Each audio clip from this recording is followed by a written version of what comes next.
Hello, everybody. This is Nick Totaro, Professor of Information Technologies and Computer Science, Lakeland Community College. Before we get into some of the ethical hacking conversations, you're going to hear me say this in my videos, class lectures, demonstrations. It is very difficult to teach ethical hacking. It's not easy. If ethical hacking was easy and it was something that could easily be taught, there'd be no such thing as cybersecurity.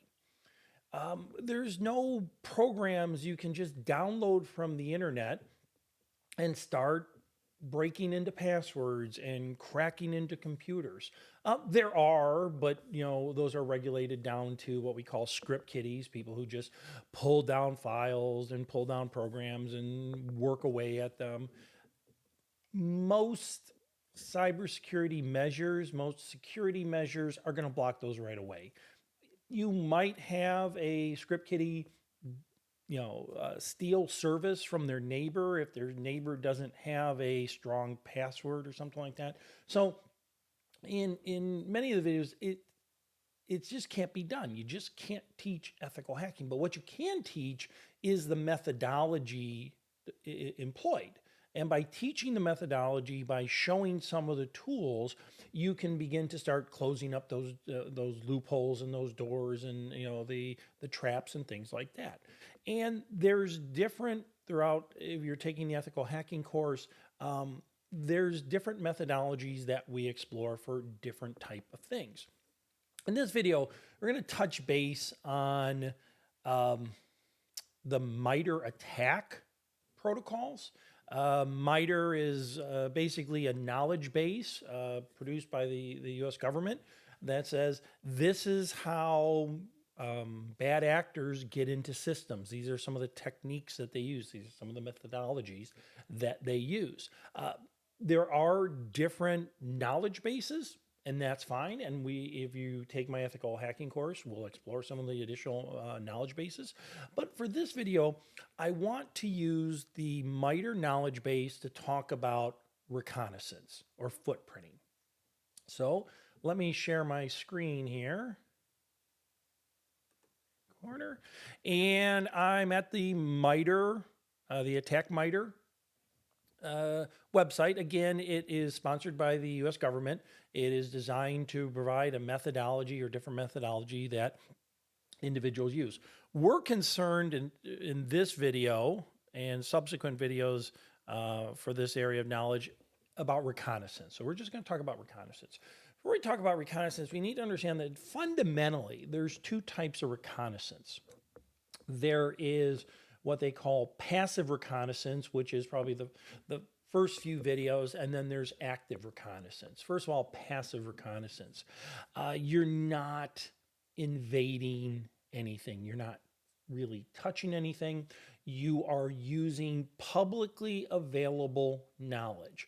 Or you're using a database, a subscription service that would provide you publicly available knowledge. So anything that anybody can get, whether it be going through a social networking or going through maybe looking at security and exchange information, that is all publicly available information. Now, some of this publicly available information is gathered by other organizations, and we're going to go through some of the reconnaissance, are gathered by other organizations, and you may have to pay for a subscription. For example, there is a browser called Shodan that you'll often hear in the ethical hacking world. It's a paid service, right? It's far superior when it comes to the information it gathers, but you have to pay for it. Versus an open method, for example, Google or going to your county courthouse website or something like that.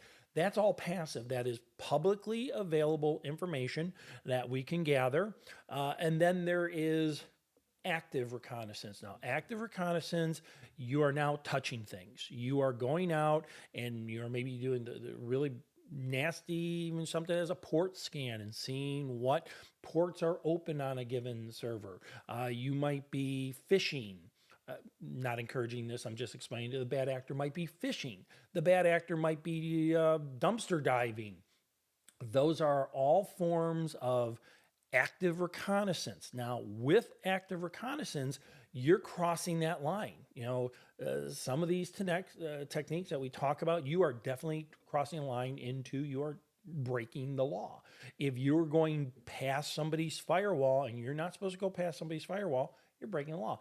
If you are social engineering and you are calling an organization to gather information, you are potentially, depending on the information you're gathering, breaking the law. So most of the stuff you do with passive reconnaissance, it's publicly available. It may be a little bit of a challenge to gather it, but it needs to be publicly available. For example, looking up a DNS record, that has to be out there. We have to be able to find that, not just for pen testing, but we have to be able to find that for if you're working with a DNS structure or something like that.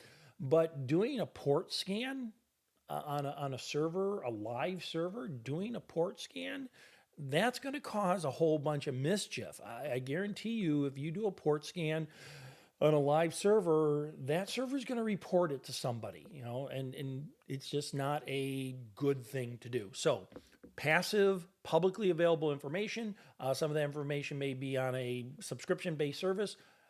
Active, a little more dangerous. Now you are actually touching, you are asking questions, you are delving into information that you may not be legally allowed to garner. So going back to the screen here, we're going to look again real quick at some of the reconnaissance methods. We're not going to go into the deep thing. In other videos, we'll demonstrate some tools. I'll demonstrate some tools on these methods. So I'm going to go to reconnaissance. Give it a second here. And basically says, the adversary or the pen tester, we don't always have to think of it as adversary, but a pen tester is basically gathering information that they can use for future operations. We may be grabbing IP addresses and things like that, but actually we're grabbing information we can use. It could be usernames, could be email addresses, phone numbers. If we can use it, then it's information that we want. Different techniques. I mentioned about active scanning. Again, the adversary, the pen tester, is gathering information that they're not supposed to be gathering. It's not publicly available. They could be doing port scanning, vulnerability scanning, a whole slew of really nasty things. Gathering victims' host information, right? Again, that's a form of active reconnaissance. We go out there and we basically ask the host what type of operating system you are, your name, your functionality, language you could particularly use. Here is, gathering the victim's host information. Now, again, let me warn you. These are very active reconnaissance methods. You are fingerprinting an operating system. You're asking that operating system who you are. And it's not just going to kick back, oh, I'm a Linux server. It's going to be very specific. And then you could potentially, in a pen test environment, use that information to discover if there's vulnerabilities that are associated with that operating system. You see that if you take my ethical hacking course in other labs. We fingerprint the operating system. We say, hey, who are you? And we look for specific vulnerabilities that might be out there, an exploit or anything along that lines. Gathering the victim's identity, all right? Employees' names, email addresses. Now, here we can either do it, as an active, but a lot of times we can do it with a passive reconnaissance. Something like a school or an organization. A school is an open environment. We can't stop people from coming to Lakeland's campus. We share phone numbers. I give my students my email address and my office phone number. Those would be all methods that we can gather very passively. And in some of my demonstrations in other videos, I show you how to gather that information very passively. But email addresses, phone numbers, things like that. Gathering credentials. That's a little bit different. If you can find a person's password or find that person's even their login name. Gathering the victim or the victim's network information. What is the range of their IP addresses, within that network? Are they getting their IP addresses? Probably they're getting their IP addresses from a provider. That provider might only give them a handful of addresses, and that's in front of the firewall, on the public side of the firewall, versus they may be controlling their IP addresses on the private side of the firewall.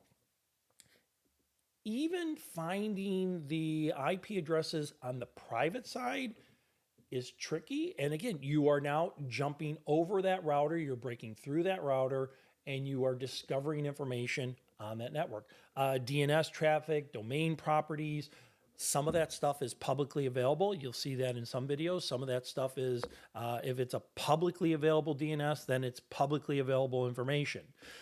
If I type www.lakelandcc.edu, I want the internet to find the World Wide Web server at the lakelandcc domain.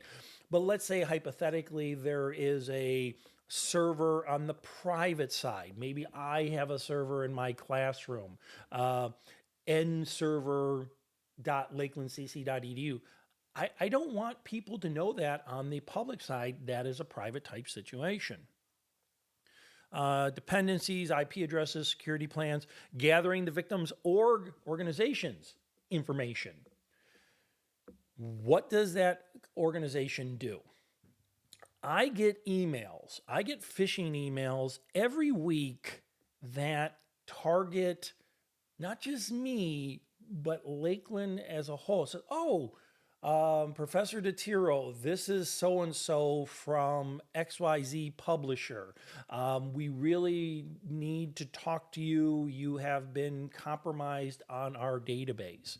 That is a phishing expedition. They know I'm a professor at a community college. They know the publisher's name, but obviously they're asking for some kind of credential. Finding out what the organization does makes phishing and other types of social engineering attacks much easier, because now if somebody calls me up with a social engineering attack, they know I'm a professor, they know I'm a school, they might know my background, they might know my educational background, they probably know what I'm teaching, and they're tailoring this information to make that attack. Even business relationships, I know that the Acme organization is partners with the Coyote organization. Again, these are all different reconnaissance methods, and some of them are going to be passive, some are going to be active. Phishing for information, sending out emails. Phishing is still, or getting some kind of email attack is still sadly one of the best attack vectors in ethical hacking, right? I've made mention this in other videos and other classes. Why is phishing? Why are these attacks so prevalent? Like almost 90% of some kind of attack is initiated by a phishing attack. Because when you send an email, that email goes through firewalls and hits a server, right? And hopefully we have filters at the firewall, filters at the server, but sometimes they're just not that good. Again, I get 2 to 3 phishing emails a week based upon my job responsibility at Lakeland, being a teacher. And then I get about 5 to 10 phishing emails that get filtered right away saying your credit card's been hacked and your bank account is, the really, really bad phishing emails. But some of them, you have to kind of stop and think. Search closed systems. Closed systems would be organizations that do gather information on, some of them may be legitimate. There's a lot of legitimate organizations that do gather cybersecurity information. You may pay a subscription service. Some of the other closed information may be government sites, and you'll see me talk about some of the government sites that you can go to and look up vulnerabilities. So some are free, some are for paid. You may have to, obviously purchase. You can search open technical databases. Those are very common. Actually, MITRE is technically a knowledge base. It's technical service. You'll see in some of my videos, I'll do a WHOIS. I'll look up information on DNS searches. It's just, this stuff has to be out there. You know, some of the stuff that's open source has to be out there. The DNS information has to be out there. Or else, how am I going to get to given servers? Search open websites and domains. This is huge. Open websites and domains. It's a fancy word for saying all of our social media, whether it be Facebook, Google, and believe it or not, Google is a form of social media. With Google, you are searching for information. With Facebook, you're searching for people, right? But if we view Google, I'm not bad-mouthing Google, not bad-mouthing Facebook. I use Google and Facebook all the time. They are probably one of the springboards to pen testing, one of the springboards that we gather information. So search engines, Google dorking, do videos on Google dorking, social media. Here's the problem that we have with social media. It's not the social media. It's the amount of information that people provide, that willingly provide information. If we were to go back into time 30 years ago, and somebody was to come up to you and say, you know, where'd you go on vacation? Do you have any pictures? What time did you go? What weeks did you go? I'm not going to talk to you. Where did you go on Saturday night? Where'd you go on Friday night? Where did you eat? What did you eat? If you were to do that 30 years ago, somebody's calling the police and saying, this man is bothering me. This person is bothering me. And they're asking me all that. What has Facebook done? Again, I enjoy Facebook. What has Facebook done? It has built an environment where we willingly share that particular information. I've told this to my entry-level students and stuff like that. One of the first things that human resource departments now do is they check social media. It has nothing to do with ethical hacking, but they'll check for social media because they know that people give that information. Even if it's what you may think is benign, giving your boss's name, you know, I'm really mad at boss X because she did something I didn't like, you're giving out information. So search engines, that's a big one. Google dorking, Facebook, TikTok, Instagram, those are all places that pen testers and bad actors gather information. And then finally, the victim's own website, right? That, if you truly, truly think about it, you'll hear me say this in classes all the time. If I can touch it, I can own it, right? 30 years ago, the only way I can touch a system is maybe physically being at that facility or maybe a modem. Fast forward to the internet, and what do we got? Everybody's plugging something into the internet. We're plugging our web servers, we're plugging our email servers, we're plugging you name it into those. They're all connected to the internet. So by gathering information from that victim's website is one of the first target areas. And you'll see these in different, you know, in different capacities, in different videos. So, a little bit long-winded of a video to start off reconnaissance. Footprinting, reconnaissance, fingerprinting. Books will often say footprinting and reconnaissance. They're fundamentally the same thing. You're gathering information. And like I said, two ways to gather information. Passively going after information that is publicly available, right?